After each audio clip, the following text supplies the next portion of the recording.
Alright, so this is just a little explanation of the Diana zero recoil mount here. It is my belief that this is one of the most misunderstood and maligned products in the airgun world, and a lot of people don't like them, and they don't understand them, and they have problems with them. And I have worked out some of the issues with it, and most of it comes down to user error, and we need to spread awareness of this device, because it is the only thing, in my opinion, that can prevent your magnum springer from destroying scopes. And I've seen online people who've had magnums that have destroyed 10 scopes in a row, and they're still trying to get that magical scope that's going to survive. And I'm here to tell you that scope does not exist. If you have any scope, I don't care how good it is, I don't care how springer rated, quote unquote, it is, if it spends any length of time on a magnum springer, it's getting wrecked. There's no way around it. And this device is the only real solution. And in my personal experience, you're not actually giving anything up other than certain scopes that have protruding nitrogen purging nipples on them won't fit. So be aware of that. Other than that, you can put 30mm and 1-inch tube scopes on this thing. And if you follow the procedure that I'm going to explain now, and I'm not going to show you because I just can't be bothered pulling this thing all apart. It's working great the way it is, so I'll explain it, and I think that it should help you. So the first thing that people notice about this mount is the play in it. Now, this one at the moment has almost no play in it, and I haven't done any accurizing. There's a guy online who is on the forums who calls himself Hector Medina, who has done a bunch of things to these mounts to accurize them, drilling and tapping and putting these nylon threaded screws in there, and then cutting them off so to increase how tight these rails are. I don't feel that that's necessary. No offense to him, because obviously he knows his stuff and he's done great things to them and it has improved them, but I don't feel it's necessary, for the simple fact that this thing is designed to have a certain amount of play in it, and that's fine. So you do get a little bit of play, but the key, I think, to this thing working is that in here, and I don't know if you could see it, pretty hard to see, but there's like a conical screw in between these two rods on the front rings that goes into a hole in the middle here, and that basically centers it so that when it's in its home position, it forces the mount to sit in a specific position, and it will always return to that position every single time. So it doesn't matter how much slop it's got in it during its travel, as long as it returns to the same position every time, it's returning to zero. And in my experience, it most certainly does return to zero. It's on this Air Arms Pro Sport at the moment, which I will say is not necessary. It's not necessary to use the Diana mount on this rifle. It's only about 17 foot-pounds, maybe 15 foot-pounds. It's pretty tame. However, this little beastie still destroyed a BSA scope that came installed with when I bought it. That's mainly, I think, down to the fact that it's a crappy scope.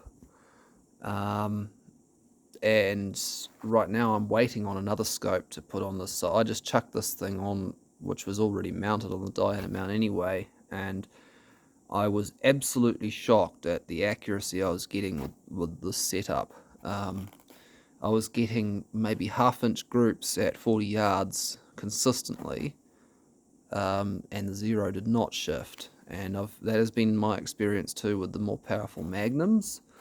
The zero does not shift. The only issue with magnums that I've had is obviously down to how hold sensitive they are, making them a little bit more unpredictable. But since putting it on a nice, tame, highly accurate, predictable rifle, what I've found is that it is this thing's perfect. It just works perfectly. No issues at all. Now, there are pitfalls to installing this. What people are having is these rails binding up when they go to install it. Now, the reason is because when you tighten these screws down on your scope, it can cause the whole thing to twist, and it'll start binding these rails up. The way to avoid this is to go very, very gradually. Now, before I say that, before you install this thing, what you need to do is you need to take these rings, the tops of these rings off, and then there's some little grub screws that fix these rings to these rails. What you need to do is you need to take them out, clean them up with alcohol, and put blue Loctite on them and tighten them up nice and tight. And when you go to tighten them up, put this thing upside down on a flat surface and make sure that it doesn't rock around on that flat surface. Make sure that this is aligned with this, and tighten them up and make sure that this moves freely. And what you'll find quite often is out of the box these screws aren't very tight, and this will increase the amount of slop that you have in here. And I know because I've worked with more than one of these Diana mounts, and I've found that they aren't all the same out of the box, and the reason is because of those grub screws being loose.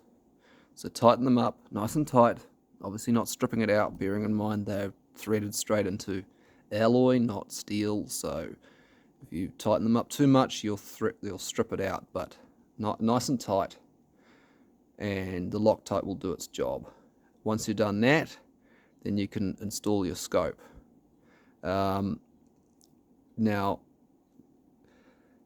you don't need to tighten these up very much.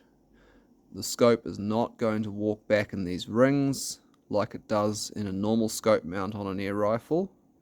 It just won't do that. So no need to tighten this down so much that you're crushing your tube. It's a very easy thing to do, because you're tightening 8 separate screws, and each one of those is putting a certain amount of tension on there. So what can seem like a little tension is actually a lot of tension, and you will crush your tube if you're not careful. So you don't want to do that, and there's absolutely no reason why you should have to do that. If you've got something like a fat wrench that will give you a torque in inch-pounds, all the better. I reckon about 15 inch-pounds should be more than sufficient. It doesn't need that much.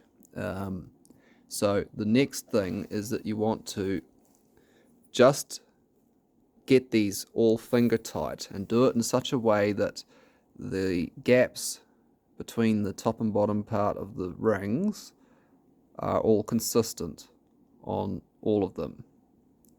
And then just nip them up very, very slightly. Go like less than a 1/16 of a turn on each one, and follow that zigzag pattern. Boom, boom, like that. And then, yeah, that zigzag pattern. Once you've been through once, nipping it up 16th of a turn, just that one pass all the way through, then you check to see that this is still sliding consistently. And then nip them up again and just keep repeating that procedure, just tiny little adjustments at a time.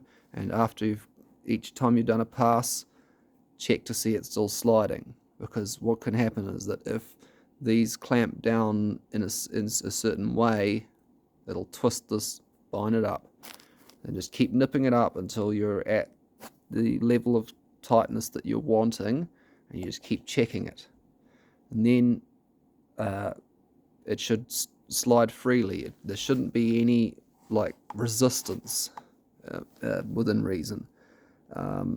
You could probably put some moly grease or some graphite or something like that on these rails.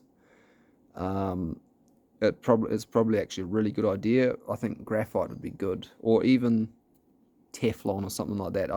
I'm not sure. Just don't use silicon. Silicon lubricants on metals are not a good idea. They actually cause galling, and you don't want that. Advantage with something like graphite or something like that is it's actually dry, and it should stick around. So I haven't even done that. I haven't lubricated this at all, and it's worked fine for me, but no harm in lubricating it, I don't think. But that's the trick. It's really not that hard. You've just got to tighten it up very, very slowly and consistently, following that same torque pattern. And if you do that and you check each time, and if it starts binding up, just start over, and just keep working with it until it's at the level of tightness that you want and it's moving freely. And if you do that, you should have no dramas at all. And as I say, it shouldn't have very much play in it, actually. If you've tightened these screws up, these grub screws up that hold these onto here, and you've done it so that these are in line with each other, you shouldn't get very much play, but a little bit of play is fine. It's designed to have it. That's why I say it's misunderstood, because it's designed with a certain level of sloppy tolerances, and sloppy tolerance engineering is a thing. The key is that it returns to the same position every time, and I can absolutely vouch for this thing's ability to return to zero. And even if it did sacrifice a certain amount of accuracy, which I do not believe it does if you have it set up right, but even if it did, you're sacrificing a hell of a lot more accuracy when you've got a scope on your magnum springer and it's shifting every time you take a shot. And I have personally experienced that. You cannot get these scopes to hold zero on a magnum springer for any length of time, and eventually the scope will start falling to bits. So you can complain about this thing, but there isn't anything else on the market that does what this thing does, and I think it is actually quite well designed. It's not perfect, but it's damn near perfect. I'm really surprised they managed to actually engineer it as well as they did. You don't initially realize how much engineering's gone into this thing until you start to see the results, because it seems sloppy and it seems like it's badly made. It's not. It's an illusion.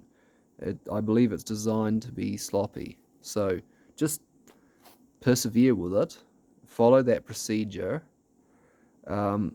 People online make it seem way more complicated than it actually is. The instructions on how to install this thing are in the manual, and even if you just follow the instructions in the manual, you'll find that you won't actually have too much in the way of issues. You just got to keep checking that it travels freely as you're tightening it. And yeah, the other thing is that certain scope rails require you to turn this upside down. Some of them just require that. Certain dovetails are a little bit different from others, so keep that in mind as well. And if you do that, yeah, you shouldn't have any dramas. As I say, I'm getting great groups at the moment with this, and my skills aren't even that good, but it's absolutely rock solid, consistent. I've not had a single issue with this thing changing at zero. So I highly recommend it. It will save your scope. You can put any scope that will fit on here, really. And it doesn't matter whether it's air rifle rated or not, it's going to survive. And it will survive a very, very vicious recoil on a magnum Springer, no problems. So I wouldn't even bother trying to get a scope to work on a magnum Springer any other way. The damper mount exists, but I don't believe that thing's going to save you. I'm intending to put a damper mount on this thing with my new Hawk scope that's coming, but this thing's quite mild. It's pretty tame. I wouldn't trust a damper mount on a magnum Springer. I don't think it's sufficient. So, and I haven't gotten my hands on the damper mount yet. I've got one coming, and I will report on that when I have some experience with it. But from what I've heard, they're not a perfect solution. And these things, for all their idiosyncrasies, they do what they're supposed to do, and that is save your scope. And they absolutely do that. So, yeah, have fun.